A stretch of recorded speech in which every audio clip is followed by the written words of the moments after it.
Bonjour tout le monde. Bon, ça faisait longtemps que j'avais envie de faire ça. Je voulais tourner dans les pâtures en fait, tourner un petit épisode de podcast classique et en profiter pour vous montrer mes bêtes. Voilà le troupeau de brebis.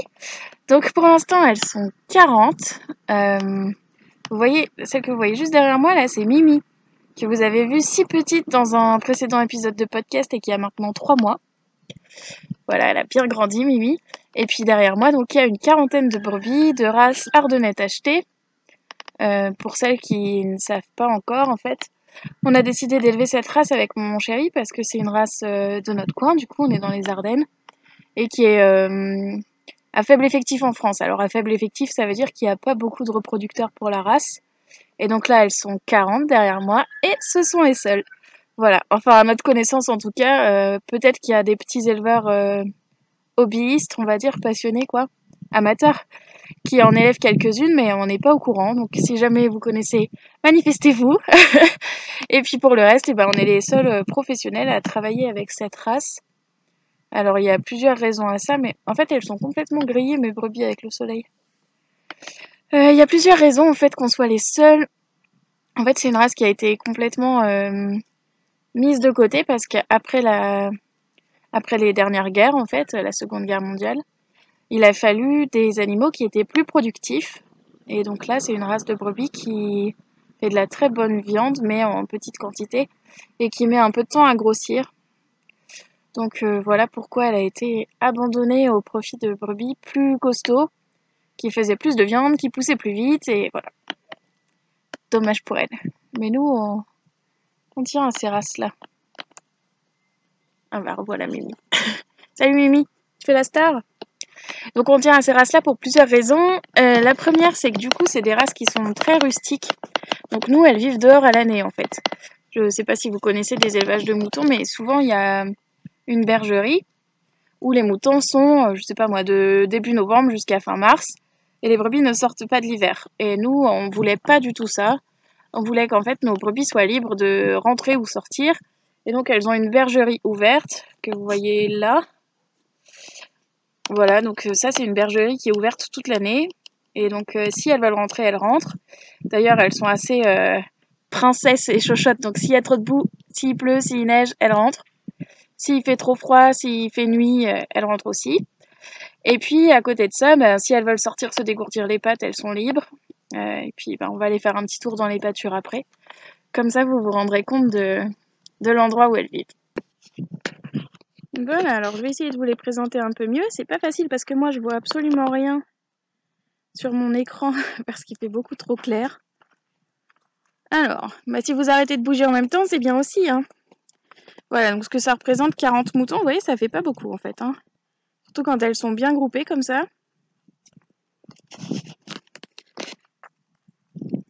Allez filles! Allez les nénettes! Mais alors!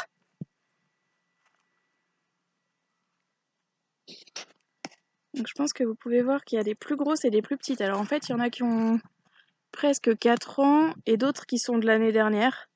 Et puis d'autres qui sont du milieu d'année dernière et Mimi qui est de décembre. Mimi? Elle est où? Normalement, elle est toujours sortie du lot pour nous manger dans les pattes. Elle est peut-être rentrée toute seule.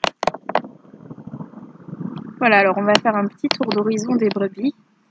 Là, devant moi, vous avez une brebis qui a un gros ventre parce que normalement, elle est pleine pour le mois d'avril. Voilà, je ne sais pas si vous voyez, son ventre est bien bas. Je ne sais pas si on se rend bien compte. Voilà, donc elle, c'est une brebis qui vient de Belgique à la base, qu'on a racheté à un éleveur français qui nous a cédé tout son troupeau. Voilà. Derrière, vous en avez des plus petites. En fait, les brebis grandissent quand même assez tard. Hein. Donc là, je pense que la première, elle a à peu près 3 ans. Il faudrait que je vérifie, mais je crois que c'est ça. Peut-être 4 ans cette année. Et derrière, elle doit avoir 2 ans. Voilà. Là, vous avez 2 plus jeunes qui sont nés l'année dernière. Non, je vais pas réussir à vous présenter les 40 sans faire un gros contre-jour, je pense. Là, vous en avez une devant. Ah, il y a un petit bélier. Donc, vous voyez, le bélier, il a des cornes. et ils sont souples. Et vous en avez une juste devant la caméra, attendez, je vais essayer de vous la montrer là, celle-là, qui est en fait mue sur le dos. C'est-à-dire que la laine tombe naturellement. Voilà, on a quelques brebis comme ça qui muent toutes seules. Donc là, on va retrouver Mimi. Ça va, Mimi? Oh bah oui, c'est un bon endroit pour se coucher. Oui, ce sont des brebis très stressées par ma présence. Voilà, derrière Mimi, vous avez Blanchette, qui a aussi un gros ventre, qui est devant le bélier, là. Voilà.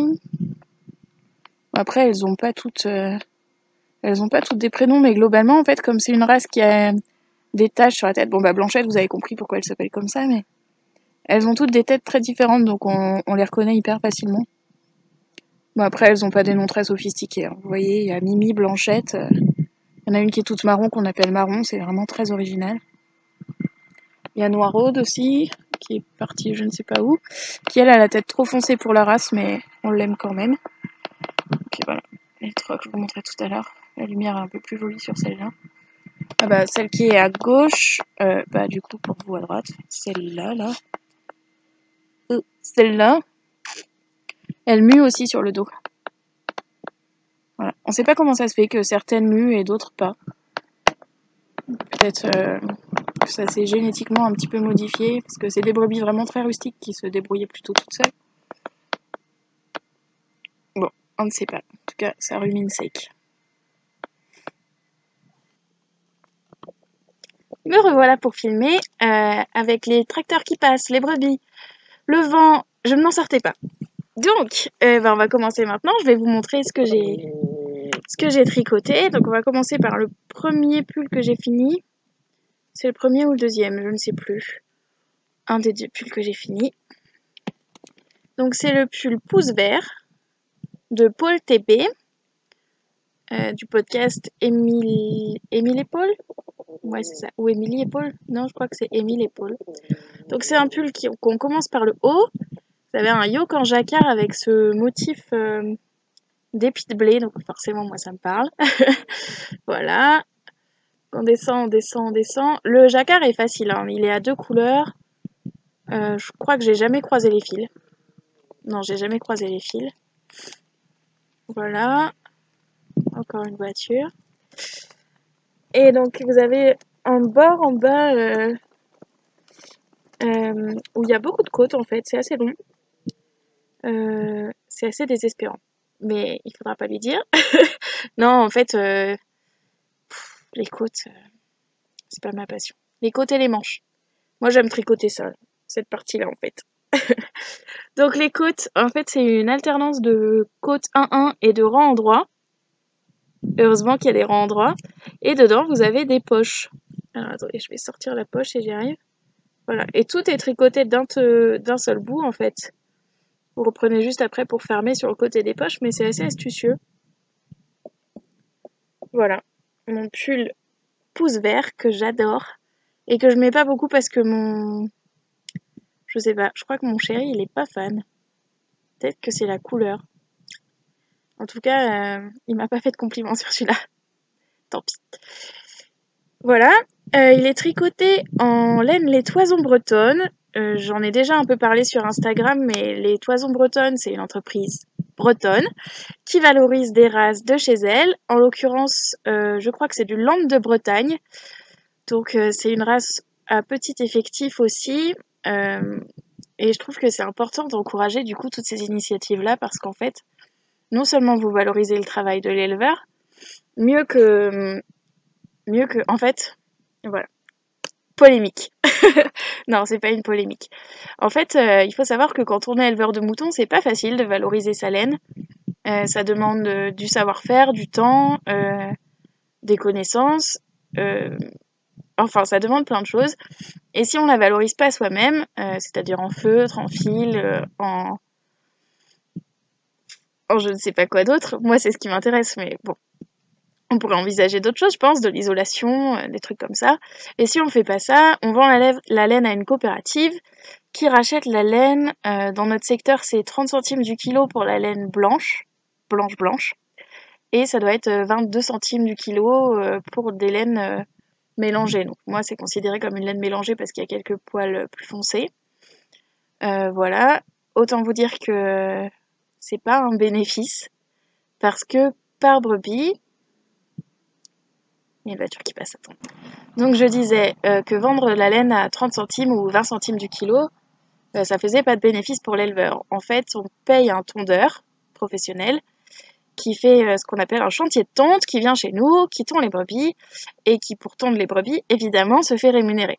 En moyenne, chez nous, c'est 2 € par brebis. En Belgique, c'est un peu plus cher. Ça dépend des prestataires. Bref, nous, c'est à peu près 2 € par brebis, sachant que il va prendre, sur nos races à nous, à peu près 3 kg de laine par brebis. Si vous calculez bien, en vendant la laine, on rembourse pas les frais de tonte, quoi. Sauf si on décide de la valoriser, mais ça, c'est un autre débat. Et puis, je suis pas encore dans les démarches à 100%, donc je peux pas vous dire si ça fonctionne. Mais du coup, je trouve ça important d'encourager les initiatives qui valorisent des races locales à faible effectif, et voilà, et qui donnent un sens au travail de l'éleveur, parce que du coup, la laine, là, elle est valorisée, je la tricote. Si les toisons bretonnes n'existaient pas, cette laine-là, elle finirait en isolant ou en laine à matelas, ou je ne sais pas trop, mais voilà. Donc, ma petite polémique du jour, c'est que si dans vos nombreux tricots de l'année, vous arrivez à acheter ne serait-ce qu'une pelote à ces artisans, vous favorisez beaucoup le travail de l'éleveur, le travail de tout le monde en fait. Voilà. Donc moi, ça me plaît. Et puis bientôt, vous pourrez acheter de la laine de chez moi et ça me plaira aussi. Voilà. Je crois que j'ai fini ma polémique. Donc voilà, je suis vraiment super contente du pull. La laine, elle est très sèche, hein. Je peux pas vous le cacher. Mais elle s'est quand même adoucie au blocage et elle a bien gonflé. Je sais pas si on le voit. Enfin, j'en suis vraiment super contente. En plus, il y a pas mal de coloris. Alors, c'est vrai que je reconnais que dans les laines françaises, parfois, il y a que des couleurs naturelles. Mais là, ils ont une gamme, je sais pas, vous entendez mon coq. Ils ont une gamme, je crois qu'il y a 10 coloris ou quelque chose comme ça, plus tous les gris naturels. Bref, il y a moyen de se faire plaisir. Mon deuxième projet fini, pull du coup, c'est le pull Ninox Sweater de Orlan Such, donc c'est tête bêche sur Instagram. Et donc le Ninox, il a été créé, je sais plus, on l'a testé quand, en décembre je crois. C'était un partenariat avec Boucle Laine. Donc, encore une fois, Boucle Laine, je vous en parle à chaque fois, mais j'adore cette marque. C'est une mère et sa fille, en Bretagne encore cette fois, qui ont décidé, enfin je sais pas si ça s'est passé comme ça, mais en tout cas elles font, des pelotes, des écheveaux, avec de la laine des moutons de leur secteur. Voilà, donc il y a plein d'éleveurs qui travaillent avec elles. Je crois qu'elles ont aussi de l'alpaga et de l'angora. L'angora, c'est du lapin. Il y en a un petit peu là dans cette laine. Elles ont aussi de l'angora. Et puis elles ont été visiter l'élevage de lapins. Donc ça, c'est chouette parce qu'il y a eu plein de débats. Vous avez sûrement vu des vidéos pas très jolies d'élevage de lapins angora où les lapins sont épilés à sang vivant. Voilà, c'est dégueulasse. Et là, elles ont visité l'élevage. Donc elles savent. Voilà. Et moi, je trouve ça important en 2019, maintenant que tout vient de Chine, etc., ou de je ne sais où, je trouve ça important d'avoir de la traçabilité et de valoriser le travail des vrais gens. Non pas qu'au bout du monde, ce soit pas des vrais gens, mais vous comprenez l'idée, quoi. Donc, je regarde en même temps, parce qu'il y a des voitures qui s'arrêtent, qui doivent se demander ce que je fais dans ma pâture. On s'en fout. Donc, le Ninox, c'est encore un yoke en jacquard, parce que c'était mon thème de l'hiver, que j'ai tricoté en laine boucle laine Merino Angora. Ici, c'est bois de rose, le beige, c'est seigle, le turquoise, c'est glauque, le violet, comme prune, c'est bruyère, et je crois qu'on est bon.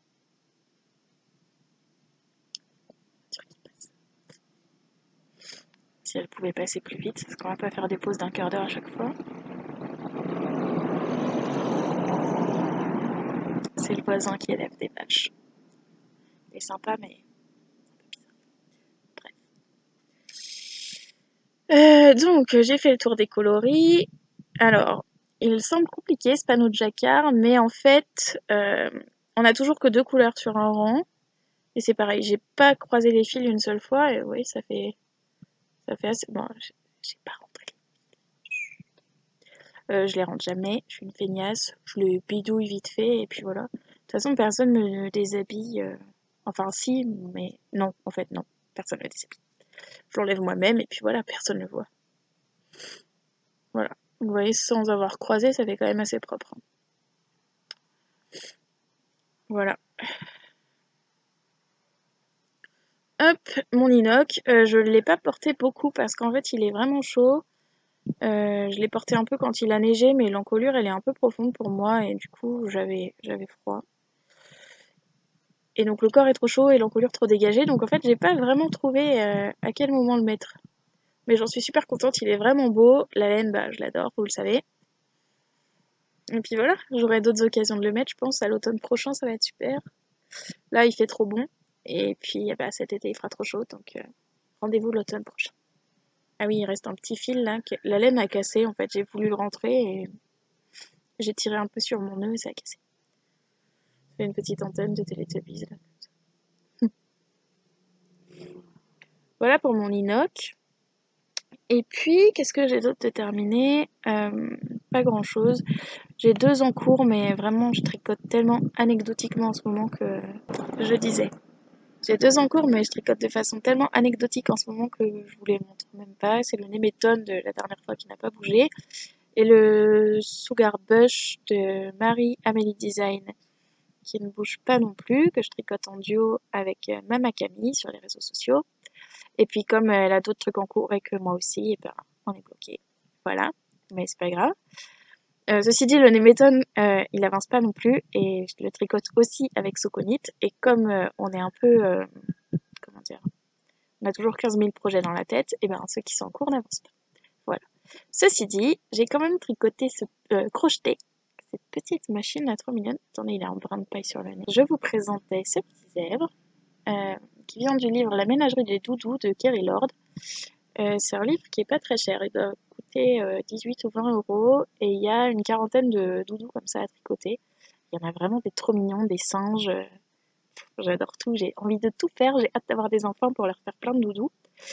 Voilà, qui a une petite crinière, mon petit zèbre. Voilà. C'est assez facile à crocheter, c'est très bien expliqué. Et celui-là, je l'ai tricoté pour le vendre au profit d'une association qui sauve des poneys. Donc, qui sauve des poneys. Et en fait, elle a recueilli 5 poneys cet hiver. Et les poneys étaient complètement dénutris. Et donc, ils ont énormément de frais pour remettre les poneys en état. Donc, comme j'ai pas beaucoup d'argent à leur envoyer, je me suis dit que j'allais vendre ces petits machins. Donc, lui, il est déjà réservé par une copine. Voilà, puis je vais faire un poney et un âne pour aller avec, je pense.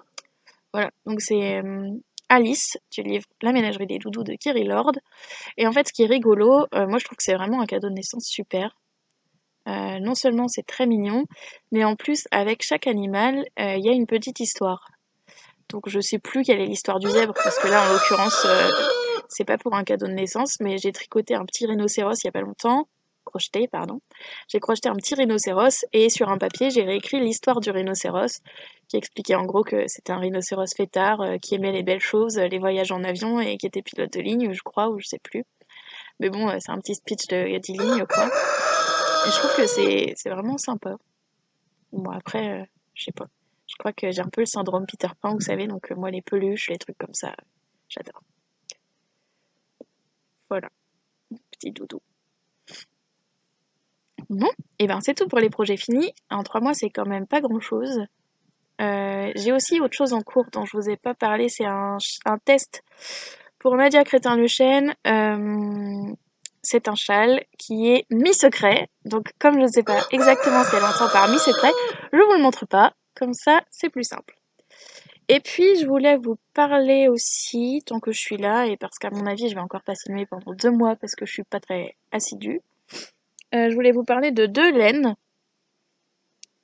La première c'est... j'ai posé ça par terre dans la terre. Oh lolo. Attendez, je la nettoie.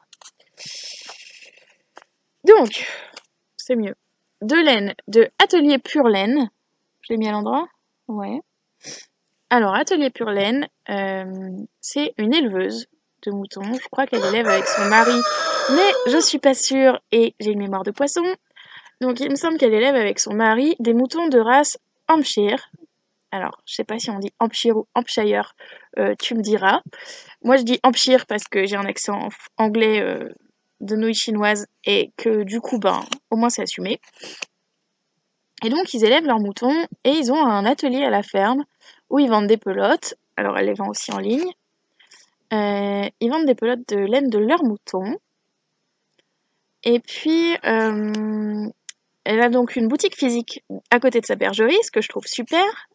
Si un jour on a l'opportunité de faire ce genre de travaux ici, je pense que ça se mettra en place. Voilà, et elle vend aussi des aiguilles à tricoter françaises, des crochets qui ici sont pas en bois français, sont au moins raisonnés et équitables. Voilà, donc je trouve qu'elle a vraiment du matériel qui change et de la laine qui change. Alors effectivement, c'est écru et il n'y a pas 50 couleurs. C'est écru ou écru. Mais on trouve maintenant des super tutos sur YouTube pour teindre soi-même sa laine, soit avec des plantes, soit avec des colorants alimentaires, soit avec des colorants que vous achetez exprès pour la laine, quoi. Il y en a à vendre notamment sur Lily Neige, je crois qu'on en trouve un peu partout. Et donc, effectivement, c'est écru, mais il faut pas que ce soit un frein complet pour vous, quoi. Je pense qu'il y a moyen de faire quelque chose de très sympa et des crus, et que si vous aimez pas les crus, il y a toujours moyen de teindre vos vêtements, quoi. Ou vos pelotes. Voilà. Donc elle m'a gentiment envoyé cette énorme pelote pour que je la teste et que je lui donne mon retour. J'ai trouvé ça adorable. Je pense que ça va devenir un bonnet, mais je sais pas encore quel modèle. Et ça se tricote en 5. J'ai pas beaucoup l'habitude de tricoter avec de si grosses aiguilles. Mais je vais trouver. Il y en a plein des modèles de bonnets en déca. Vous m'en avez envoyé des chouettes en plus. Donc voilà, ça c'est pour Atelier Pure Laine. Elle a un compte Instagram. Le retour d'une voiture. Donc, elle a un compte Instagram, c'est Atelier Pure Laine tout attaché, où elle poste des photos de ses agneaux et tout. Enfin, j'adore. En même temps, ça me parle et puis voilà, je suis toujours contente de voir d'autres systèmes d'élevage. En plus, c'est aussi un système d'élevage raisonnable. Je sais même plus quel mot utiliser à force, mais bref, c'est là-dedans que je range tous les élevages qui respectent le bien-être animal et qui font attention à leurs bêtes et qui font pas de l'industriel. En même temps, si vous achetez de l'agneau français, il y a quand même peu d'élevage industriel. Mais ça existe. Voilà, donc ça, Atelier Pure Laine, c'est fait. Et la deuxième laine, c'est un mohair. Alors attendez, parce que j'ai tout posé sur mes genoux et je retrouve plus rien. Ça y est. C'est un mohair que m'a gentiment envoyé en surprise Magali. C'est Magalène sur Instagram. Alors c'est pareil, je l'ai posé par terre, alors il n'est pas très propre. Il est moins morflé que la pelote de laine d'avant. Donc c'est un mohair français que Magali a trouvé en partant en week-end dans la Loire avec son conjoint. Donc c'est une ferme de mohair français qui fait son fil, qui a une boutique physique à la ferme. C'est à côté de Chambord. Attendez, j'ai pris le petit prospectus qu'elle m'a joint avec. Ouais, c'est à côté de Chambord, donc si vous faites un week-end vers les châteaux de la Loire, allez-y voir. Le slogan publicitaire. Heureusement que j'ai pas travaillé dans la communication. Bref. Elle m'a envoyé ces deux pelotes en se disant que ça me ferait plaisir d'avoir du mohair français. Elle en a pris une quantité pull pour se faire sur un nuage. Et puis voilà, alors j'adore la couleur. Évidemment, j'adore l'idée de tricoter du mohair français. La ferme a l'air super. Si vous voulez aller voir leur site internet, c'est le mohair du Grand Chambord. Si j'ai bien compris, ils ont aussi des alpagas, mais je ne suis pas sûre qu'ils transforment le fil d'alpaga. Et voilà, donc un mohair, mais vraiment c'est tellement doux. Et au final, oui, effectivement, c'est plus cher que de la drop skid silk. Mais par rapport à du mohair teint à la main, c'est à peu près équivalent. Et puis, ça vient de France. Et encore une fois, ça valorise le travail de nos éleveurs. Et puis, ils suivent une charte bien spécifique de bien-être animal, etc. Et ils sont vraiment sensibles. En fait, quand vous avez des éleveurs qui font la démarche de valoriser leurs produits comme ça aussi bien, quoi, souvent c'est quand même un gage de qualité aussi pour le bien-être animal, quoi. Bon, des fois c'est pas forcément vrai, hein, je peux me tromper, mais globalement c'est quand même un petit signe. Voilà. Bon ben c'est tout pour cette fois. Je vais pas vous montrer mes encours. Mes projets à venir, je ne sais pas ce que j'ai envie de tricoter en ce moment. Je suis dans un désert tricotesque, c'est le néant. J'ai envie d'avoir beaucoup de projets finis, mais j'ai pas envie d'y passer du temps. Ça reviendra. Et puis je suis une personne qui a du mal à faire deux choses à la fois, enfin à avoir plusieurs choses en tête. Et donc en ce moment, avec les préparatifs du mariage, le futur travail qui approche, il fait beau, donc je remonte un petit peu plus à cheval, on est plus dehors, et j'ai plus de place pour le reste. Mais ça va revenir, et puis il va bien y avoir quand même quelques journées de pluie au mois de mars où je pourrais avancer mes tricots. Donc on se retrouve bientôt sur Instagram, ça c'est sûr, et puis sur YouTube, bientôt aussi, je sais pas quand. Si ça se trouve, j'aurai plein de temps libre après avoir commencé mon travail et ça roulera. Et puis si ça se trouve pas, donc je ne m'engage à rien. Voilà. Si vous voulez me suivre sur Instagram et que c'est pas encore le cas, vous pouvez trouver la page Camille Depan, tout attaché. Et puis voilà, n'hésitez pas à me laisser des petits commentaires, des petits messages, ça me fait toujours trop plaisir. Voilà, à bientôt, passez une bonne journée.